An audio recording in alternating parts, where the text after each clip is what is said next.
Assalamualaikum warahmatullahi wabarakatuh.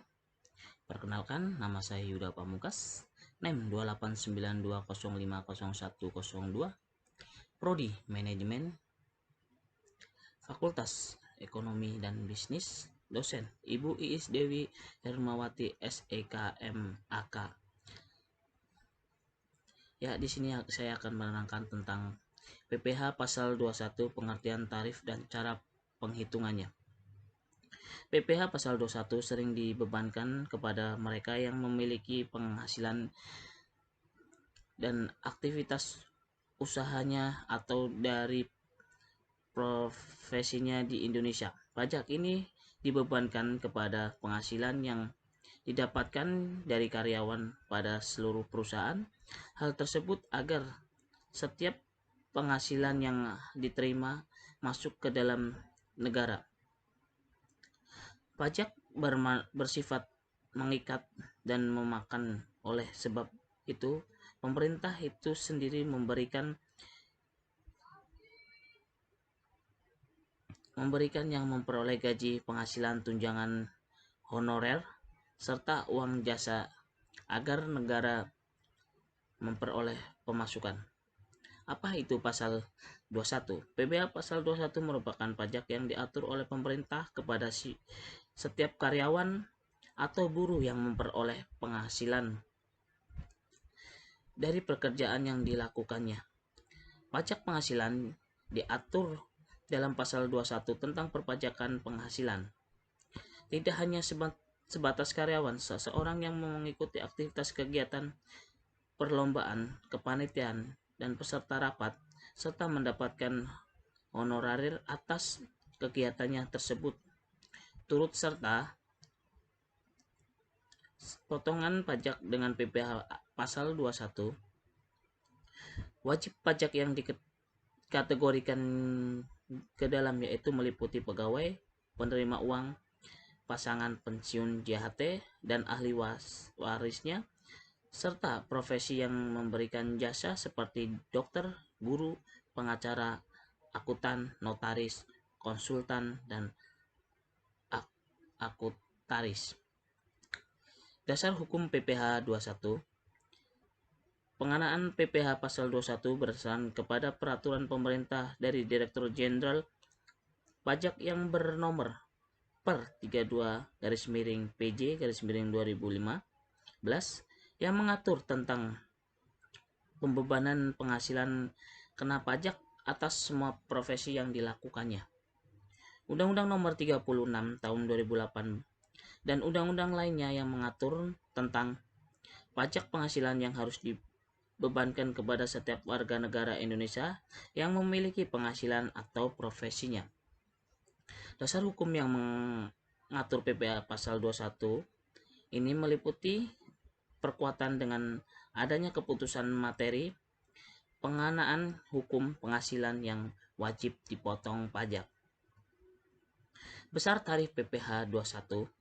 Tarif PPh pasal 21 yang dibebankan kepada setiap wajib pajak dipresentasikan berbeda-beda sesuai dengan besarnya penghasilan yang diterima oleh wajib pajak tersebut. Adapun besarnya tarifnya sebagai berikut. 1. 50 juta sampai 250 juta. Wajib pajak yang memperoleh penghasilan tahunan di atas 50 hingga mencapai 250 juta adalah sebesar 15% sebagaimana telah diatur dalam Undang-Undang Perpajakan. 2. 250 juta sampai 500. Wajib pajak yang memperoleh penghasilan tahun di atas 200 hingga mencapai 500 maka akan dikenakan tarif pajak sebesar 25% sebagaimana yang telah diatur oleh Undang-Undang Perpajakan. Cara perhitungan PPh pasal 21. Untuk menghitung PPh pasal 21 maka akan diberikan beberapa contoh soal agar bisa memahaminya dengan benar dan tidak salah dalam menentukan besarnya tarif pajak yang harus dibayar, karena pada dasarnya metode penghitungannya terdapat 3 metode. Berikut ini adalah contoh soal perhitungan PPh pasal 21 yaitu metode gaji kotor tanpa tunjangan pajak gross. Setiap perusahaan memiliki metode perbedaan dalam dasar penentuan pajak, salah satunya dengan metode gas yang ditetapkan karyawan yang diberikan kewajiban pajak PPh pasal 21 dari penghasilan yang diterima, dengan kata lain harus menanggung sendiri. 2. Ardi dan Anto sama-sama bekerja perusahaan Langit Biru. Mereka memiliki penghasilan yang sama, yaitu sebesar 10 juta per bulan tanpa tunjangan tambahan.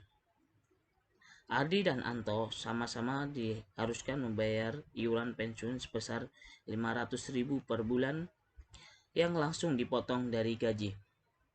Perbedaan antara keduanya adalah Ardi sudah menikah dan memiliki 2 orang anak, sementara Anto belum menikah. Contoh soal: Anto belum kawin atau TK, diketahui penghasilan kotor Anto 120 juta per tahun. Penghasilan bersih, penghasilan kotor dikurangin iuran tahunan. Maka perhitungan penghasilan bersih 120 juta dikurang 500 kali 12 bulan sama dengan 114 juta per tahun.